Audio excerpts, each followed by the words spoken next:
Hello friend, एक बार फिर से स्वागत है आपका आपके अपने यूट्यूब चैनल एफजेड यूपीएससी में। तो फ्रेंड, पिछली वीडियो में हमने शेरशाह के बारे में जाना था और बेसिकली हमने शेरशाह के प्रमुख विजय देखी थी। जैसे हमने मालवा का विजय देखा था उनका, और कलिंजर का विजय देखा था। फिर हमने शेरशाह के प्रशासन के बारे में जाना था, एडमिनिस्ट्रेशन के बारे में जाना था, किस तरीके से उनका केंद्रीय शासन रहा। उन्होंने दीवान विजारत, दीवान आरिज, दीवान रसालत, दीवान इंसा को विभाग बना रखा था। उनका किस तरीके से प्रांतीय प्रशासन रहा, प्रोविंशियल एडमिनिस्ट्रेशन रहा। फिर उनका सरकार प्रशासन कैसा रहा, डिस्ट्रिक्ट एडमिनिस्ट्रेशन कैसा रहा। फिर उनका ग्राम प्रशासन कैसा रहा, और सैनिक संगठन उन्होंने किस तरीके से किया, और उन्होंने पुलिस व्यवस्था किस तरीके से करी। फिर उन्होंने एक गुप्तचर विभाग भी अपॉइंट कर रखा था। फिर उनकी न्याय व्यवस्था कैसी थी। फिर हमने उनका रिवेन्यू कलेक्शन देखा था कि सबसे ज़्यादा उनका रिवेन्यू किससे आता था। वो भू राजस्व प्रशासन से आता था, भूमि कर से उनका रिवेन्यू आता था। फिर हमने शेरशाह की मुद्रा व्यवस्था को भी जाना। तो आज हमने क्या करा, पूरी तरीके से शेरशाह के पीरियड को कवर कर लिया और शेरशाह को हमने पूरी तरीके से समझ लिया। और आज की वीडियो में हम जानेंगे एक महान निर्माण शासक के बारे में, वो है अकबर। और अकबर में हमें क्या है, कुछ भी नहीं छोड़ना। अकबर में हमें एक एक लाइन पढ़नी है, और एक लाइन हमारे एग्जाम के पॉइंट ऑफ व्यू से इंपॉर्टेंट है अगर अकबर की बात करें। अकबर अगर देखें तो अकबर के बारे में आज हम जानेंगे, और उसके प्रारंभिक जीवन के बारे में जानेंगे, उसकी शिक्षा दीक्षा कैसे हुई, और अकबर के कौन कौन से पुत्र थे, उसकी आरंभिक कठिनाइयाँ क्या थी, और उसकी आर्थिक स्थिति उस टाइम पे कैसी थी, अमीरों का षड्यंत्र कैसा था, बैरम खां की संरक्षा में वो कैसा रहा। तो चलिए बिना टाइम वेस्ट करे वीडियो को शुरू कर लेते हैं। अकबर की बात करें तो अकबर का जन्म 15 अक्टूबर 1542 ईस्वी में हुआ। वो उसका जन्म स्थान था अमरकोट, सिंध में उसका क्या हुआ, जन्म हुआ। क्योंकि हुमायूं क्या हुआ था, जब शेर खान ने उसे हरा दिया था कन्नौज और बिलग्राम के युद्ध में, तो वो ईरान की तरफ गया, और ईरान की तरफ ही वहाँ अमरकोट में उसका क्या हुआ, जन्म हुआ उसके बेटे का अकबर का। उसका पूरा नाम जलालुद्दीन मोहम्मद अकबर था, और उसके पिता का नाम हुमायूं और माता का नाम हमीदा बानो बेगम था। उसका राज्याभिषेक मतलब उसका कोरोनेशन कब हुआ, तो उसका कोरोनेशन राज्याभिषेक 14 फरवरी 1556 ईस्वी में हुआ गुरदासपुर में। उसके संतान जो थी, उसके सन जो थे, उसकी 3 पुत्रियाँ और 3 उसके पुत्र थे। और 3 पुत्र उसके थे, जैसे सलीम था जिसे जहांगीर के नाम से आगे जाना जाएगा, फिर मुराद हुआ, फिर दानियाल। इसमें सलीम का जन्म अकबर अंबर का राजा बिहारी मल की पुत्री जोधाबाई से के गर्भ से हुआ था। मुराद व दानियाल का जन्म जो है अकबर की 2 भिन्न पत्नियों से हुआ था।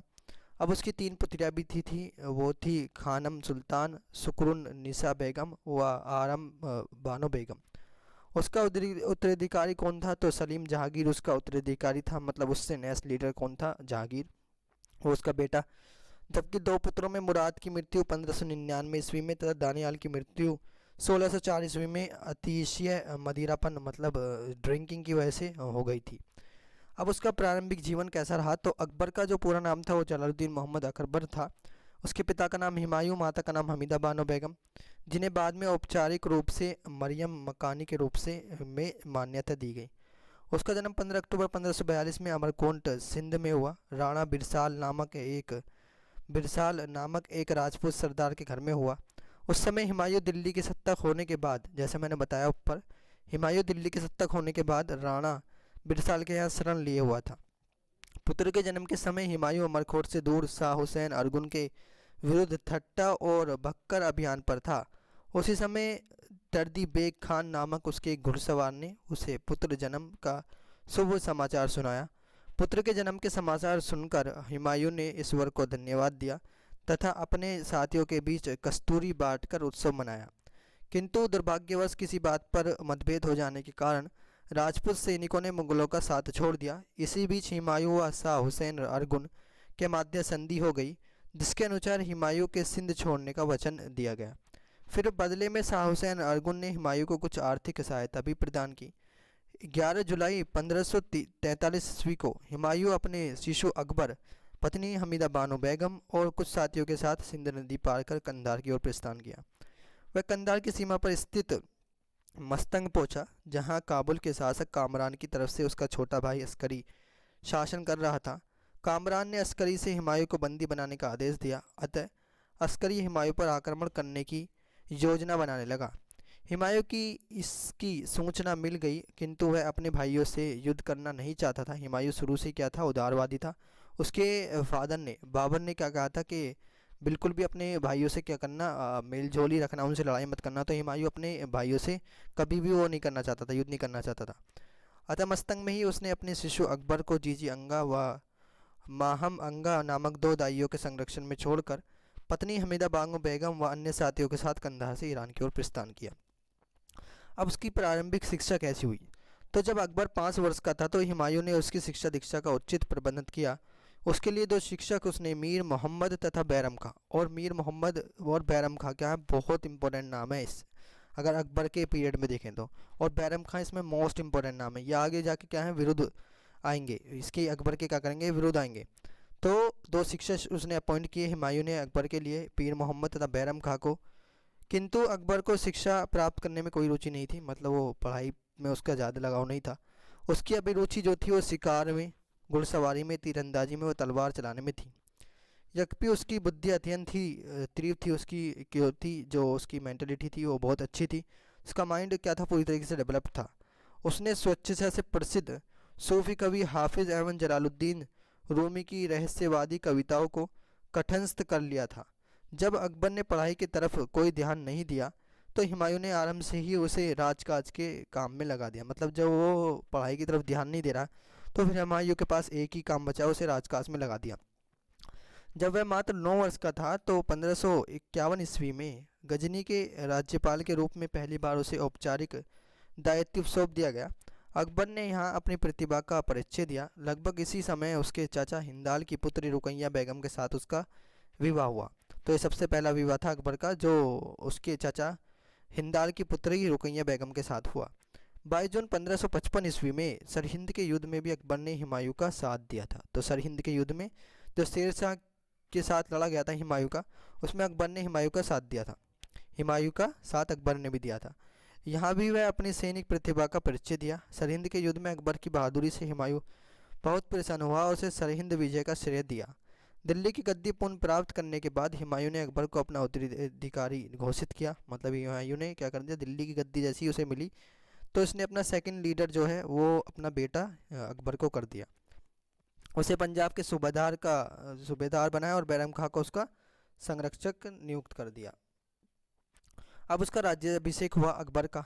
तो 24 जनवरी 1556 ईस्वी को एक आकस्मिक दुर्घटना में हुमायूं की मृत्यु हो गई। उस समय अकबर अपने, हुमायूं की मृत्यु हमने पिछले चैप्टर में पढ़ी थी कि वो अपने दीन ए पना जो उसने 1531 में बनवाया था उससे उसकी गिरकर मौत हो गई थी। उस समय अकबर अपने शिक्षक व अभिभावक बैरम खां की देखरेख में पंजाब में सिकंदर सूर के विरुद्ध युद्धरत था। किसी विद्रोह या अशांति फैलने की आशंका से हुमायूं की मृत्यु की सूचना 17 दिनों तक गुप्त रखा गया।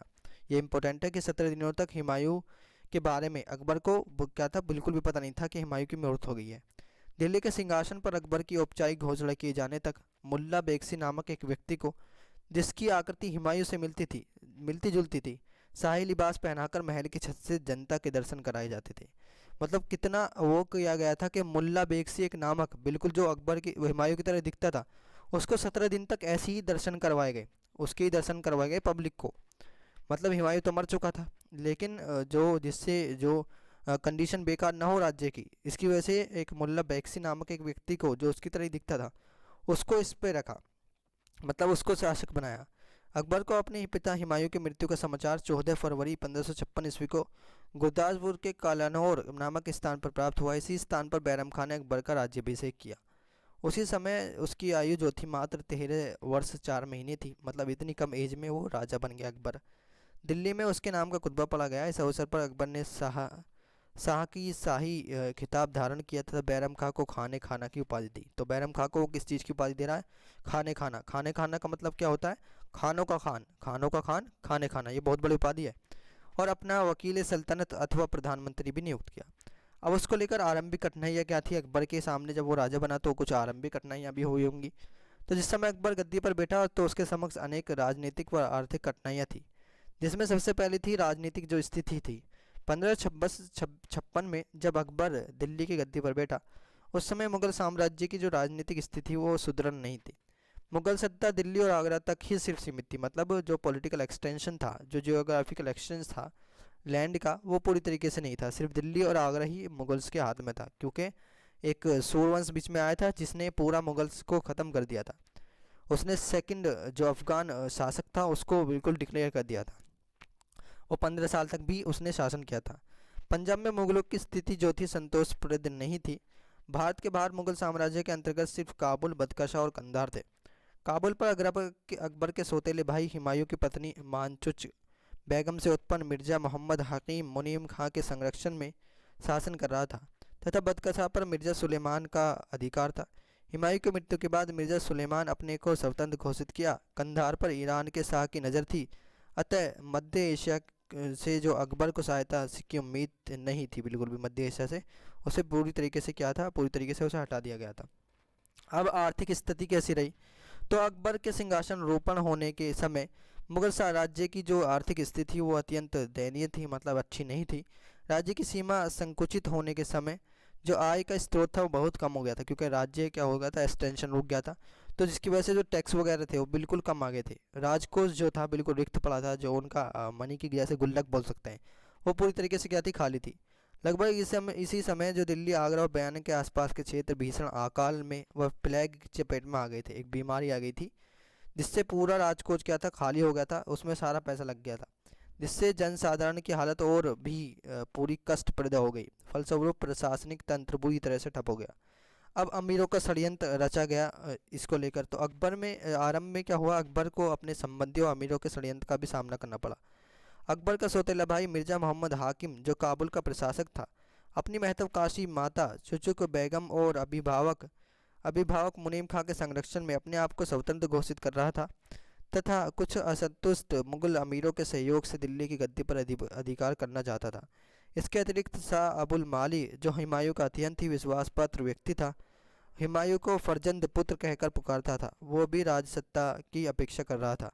उसने अकबर के राज्याभिषेक में सम्मिलित होने से इनकार कर दिया।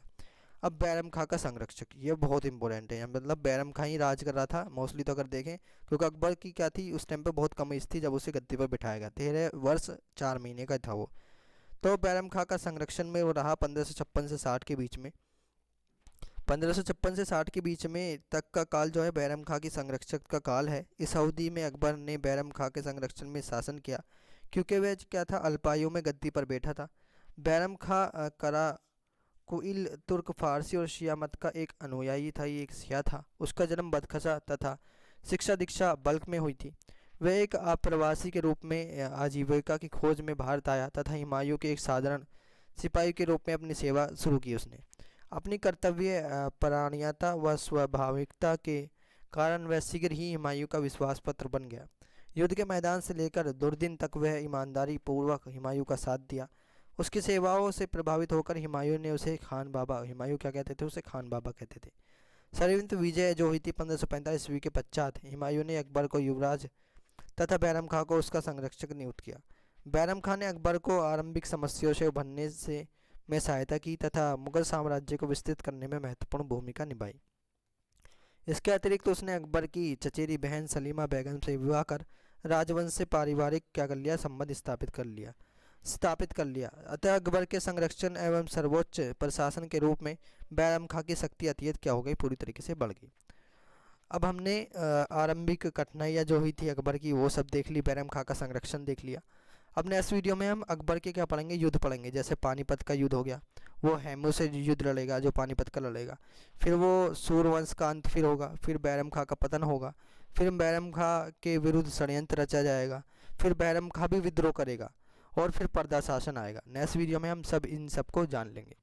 तो गाइज़, वीडियो अच्छी लगे तो वीडियो को लाइक करें, चैनल को सब्सक्राइब करें और इसे अपने फ्रेंड सर्कल में ज़रूर शेयर करें, जिससे उनकी भी हेल्प हो सके। तो चलिए मिलते हैं नेक्स्ट वीडियो में, तब तक के लिए थैंक यू, जय Hind and never give up.